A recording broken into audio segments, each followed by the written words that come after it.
Stuart Monarchy, James I.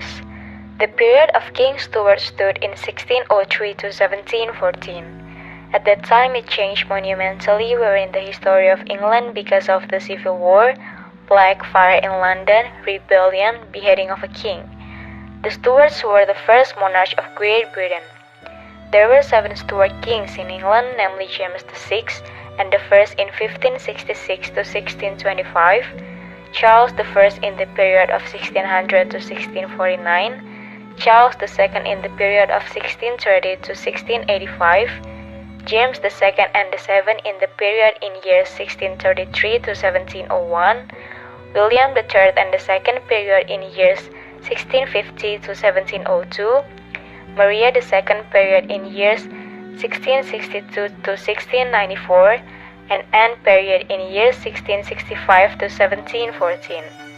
The King James I of England who started the period was also King James VI of Scotland, thus joining the two thrones for the first time.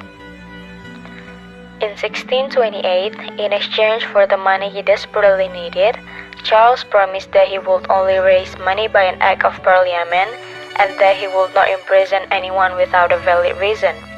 The right, known as the Petition of Right, established an important rule of government by parliament, as the king has now agreed that parliament controls state money and the law. Disagreements between the army and parliament result in the dissolution of parliament in 1653. James II became king after his brother's death in 1685, although parliament had tried to avoid this by passing a law prohibiting any Catholic from being a member of the Commons or the Lords. After James II fled England, Parliament had ruled that he had lost his right to the crown, arguing that he was trying to undermine the royal constitution by violating the original contract between the king and the people. The people are represented by Parliament, and consequently Parliament, not the king, should be the overall power in the states. In 1701, Parliament passed the Act of Settlement to ensure that only a Protestant could inherit the crown. Even today, if a king's son or daughter becomes a Catholic, he cannot inherit the throne. In 1707, the unification of Scotland and England was completed by an Act of Parliament. Since then, the two countries no longer have separate parliaments, and the new Parliament of Great Britain meets for the first time. When he lost his throne in England, James thought Ireland would make a solid base to take back his throne, but King William defeated his army at the Boyne River in 1690. With this battle, the Protestant victory was completed. James I. James I was born on July 1394 in Dunfermline and became the king at the age of 12. In an attempt to keep James away from his uncle, the Duke of Albany, James was sent to France on occasion in 1406. Unfortunately, his ship was damaged. Captured by the English, and James was taken prisoner and handed over to Henry IV. He was held captive for 18 years before finally taking control of Scotland in 1424. The Duke of Albany remained in charge of Scotland as governor until his death in 1420, where he was succeeded by his son Murdoch. Upon his return to Scotland, James beheaded Murdoch and several other powerful nobles. The law further limited the power of the nobles. This displeased the nobles, especially the Earl of Arundel and Sir Robert Graham, and in 1437 they broke into the king's banquet at the Blackfriars, Perth, and killed him. James I, son of Mary, Queen of Scots, and descendant of Henry VII's daughter Margaret, had been King of Scotland for 36 years when he was King of England. Although he was the king of both nations, James' attempts to create a full-fledged government union proved premature. An accomplished theologian, James ordered a new translation of the Bible, which became known as the Authorized King James Version of the Bible.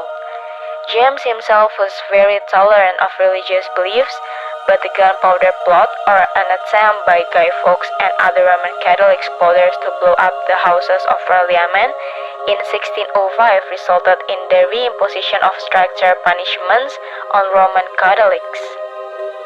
A patron of the arts, James hired architect Inigo Jones to build the current banquet house in Whitehall, and drama in particular developed in his palace. Although he believed that kings took their authority from God, James accepted that his actions were subject to the law.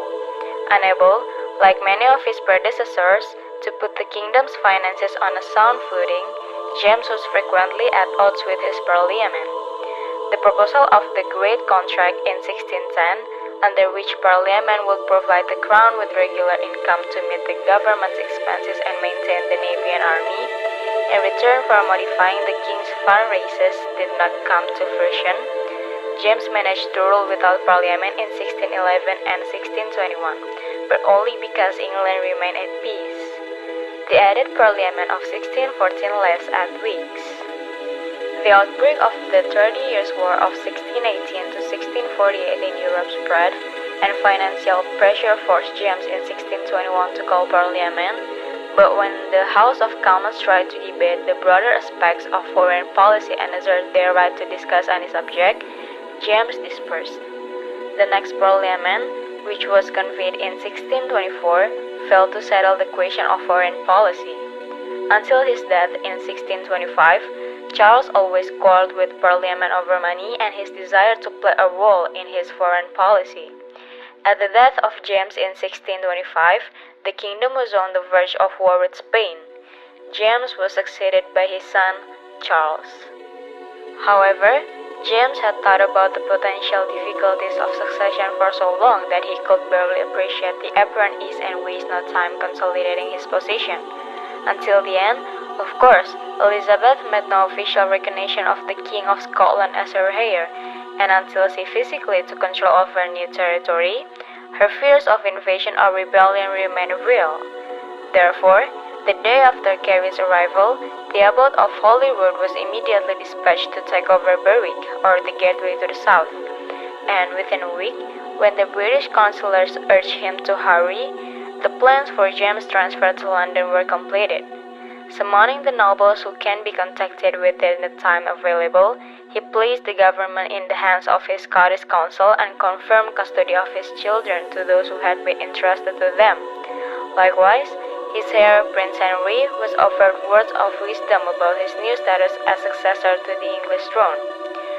"Don't let this news make you proud or impudent," James told the boy, "because the king's son and heir was you before, and you don't exist anymore.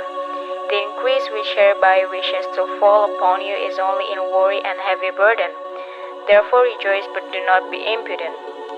Queen Anne, meanwhile, was pregnant, having to follow the king when it was convenient, though this would not be for long, as she miscarried soon after a violent quarrel with the Earl of Mar's mother.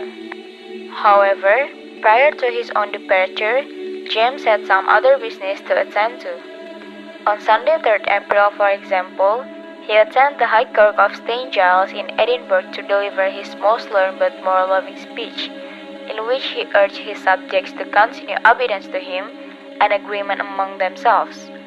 There was also a public promise that he would return to Scotland every 3 years, although he would ultimately do so only once in 1617, and further suggestions that his subjects should be careful in his departure, as he had already settled both kirk and kingdom.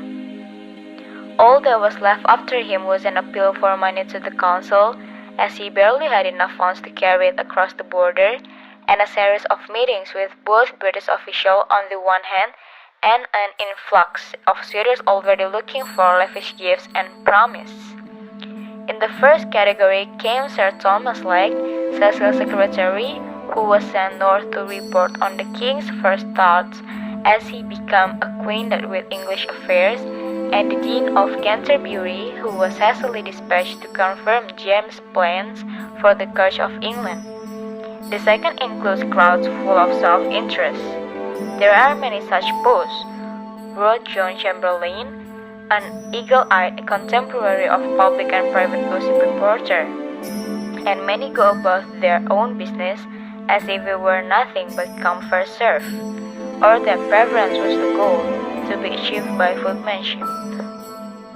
In this respect, James' advance south may have fascinated many more apathetic minds than he was, for it is one of those unbroken tales of joy, praise, and flattery. Entering Berwick on April 6, accompanied by a group of borderline chiefs, he was greeted by the loudest cannon fire in any soldier's memory and presented with a gold purse by the town's recorder. After all, his arrival represented the end of an era on the Anglo-Scottish border. As a result, a frontier that has been a source of bitter and persistent strife for 5 centuries has finally been transformed by nothing more than an accidental birth, and no outcome of James' empire before or after will be of such long-term significance. That a Scottish king, attended by the wardens of the marches from both sides of the border, having to enter Berwick peacefully amid cries of approval is almost inconceivable. But now a reality for onlookers whose ancestral lives have been so disrupted and dominated by counterattacks and direct warfare.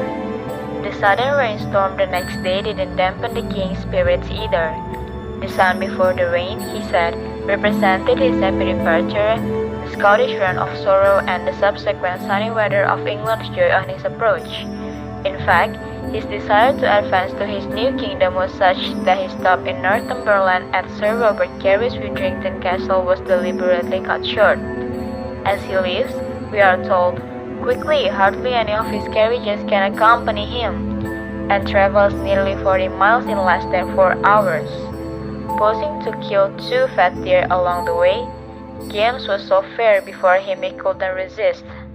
He rested on Sunday in Newcastle and heard a sermon by Toby Matthew, Bishop of Durham, with whom he jokes and jokes in high humor. Indeed, the polite and serene word of the Anglican diocese, which greatly combines theological truth with proper respect for royal authority, is a delight to James. Received into the bishop's court by 100 men in tawny clothes, at dinner he was treated to a delectable delicacy, and Matthew's unique characteristic of learning, humanity, and worldly wisdom, which would given the bishop considerable credit 3 years later when he found himself Archbishop of York and Mr. President of the North Council. Even before the king left the next morning, what's more, Matthew's diocese had acquired many properties exiled, including Durham House in the Strand, which had previously been given to Sir Walter Raleigh. However, by the time James entered York on April 14, he had already discovered much else about his new kingdom to impress him. Above all, he was struck by the apparent wealth of the land he visited for the first time and knew only from its reputation. The abundance of countryside, the splendor of the mansion, the sprawling gardens through which it travels, even the idiosyncrasies of the village dotted along its route all speak a stark contrast to Scotland. All of them, indeed, seemed to lift James into a heady state of hope after the rigors of his reign in Scotland. According to the eminent lawyer and master of requests, Sir Roger Wilbraham, the king proceeded all the way to London, entertained with great solemnity and stateliness. Everyone rejoiced that his faith and theirs had fallen on such good ground. He met a great army of horses and was guarded by the sheriffs and lords of every realm within their confines, received with joy in every town and city, presented with speeches and gifts, entertained gratefully by the nobles and men of their homes. But those same observers, concerned about what might await Britain's new king in the long term, are still more open. I pray without pretense, wrote Wilbraham, that his kindest disposition and heroic mind may not be marred by bad counsel, and that the wealth and peace of England may not make him forget God, nor the painted flattery of the court cause him to forget himself.